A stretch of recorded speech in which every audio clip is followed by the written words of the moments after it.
In 1995, Rick Warren joined emerging church leader Leonard Sweet to do an audio series called Tides of Change.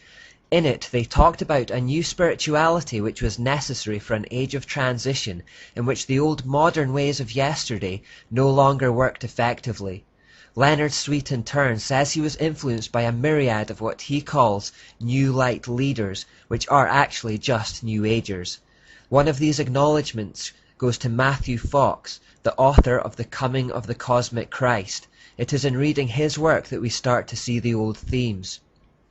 I foresee a renaissance, a rebirth based on spiritual initiative. This new birth will cut through all cultures and all religions, and indeed will draw forth the wisdom common to all vital mystical traditions in a global awakening I call deep ecumenism. That quote could easily have come from Alice Bailey. Loosely translated, he sees everyone coming together under one religious system. The theme of that whole book is that all humans have Christ consciousness within them. Taking inspiration from this, Leonard Sweet writes in his own book, Quantum Spirituality. Mysticism, once cast to the sidelines of the Christian tradition, is now situated in postmodernist culture near the centre. Too many people are nothing, as our empty pews are shouting at us, because we give them neither an energy fire experience of Christ, nor the Christ of an energy fire experience. We may help them apprehend reality through the rudiments of mystical speculations. Mysticism begins in experience, it ends in theology. Because the postmodern world is now abandoning outright atheism and is going back to mystery spirituality, Sweet suggests here that Christianity capitalize on that by incorporating mystery spirituality into their church in order to attract people into the pews. If people want mysticism and strange experiences, let's give it to them with a Christian facade. He says that mysticism is all about experiences that excite the senses. It's all about what you feel and not about what is true or false. This is a clear path to deception. Leith Anderson wrote, "The old paradigm taught that if you had the right teaching, you will experience God. The new paradigm says that if you experience God, you will have the right teaching. What you feel comes first. What is true comes second. Therefore, all Satan has to do is give them a strange experience, and they will not question its source. They will assume it has come from God and follow it. This easily leads to deception, as we have seen over and over throughout history how Satan is able to disguise himself as an angel of light and has inspired people to follow his paths by this method. In order to facilitate this process of exciting the senses and making people feel like they're having a God experience, emerging churches use multi-sensory worship, which is designed to bombard senses of sight, smell, touch, taste and hearing. This sensory overload makes you feel a certain way, even if it's done with smoke and mirrors, and therefore you are inclined to trust and absorb the teaching, however dark it may be. Speaking of darkness, one of the keys to emerging worship is creating an atmosphere of darkness. Emerging leader Dan Kimball writes, "In the emerging culture, darkness represents spirituality. We see this in Buddhist temples as well as Catholic and Orthodox churches. Darkness communicates that something serious is happening. You see, because they are part of a conversation and feel it's arrogant to claim Christianity is any better than another religion, they feel they have something to learn from things like Buddhist temples, and are therefore ready to incorporate elements of other religions into their own. Just as there isn't anything really new about the New Age at all, and it's just a regurgitation of ancient ideas, the same is true for the emerging church.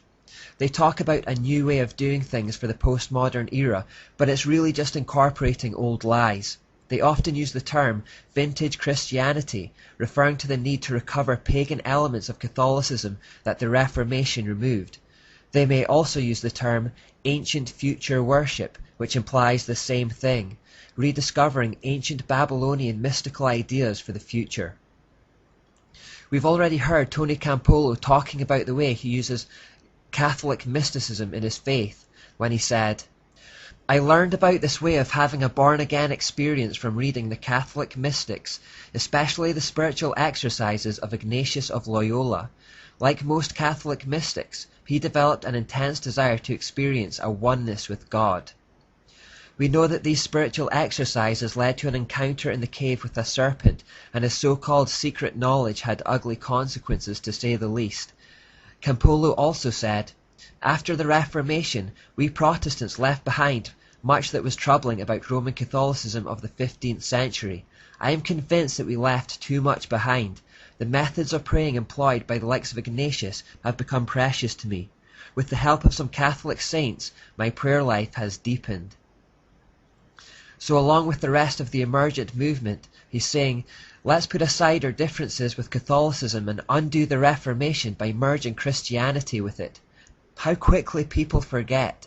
1,000 years of dark ages culminating in the most atrocious wickedness from the Jesuits, and within just a few hundred years of them being exposed and driven out, modern-day leaders are ready to get back into bed with the whole system.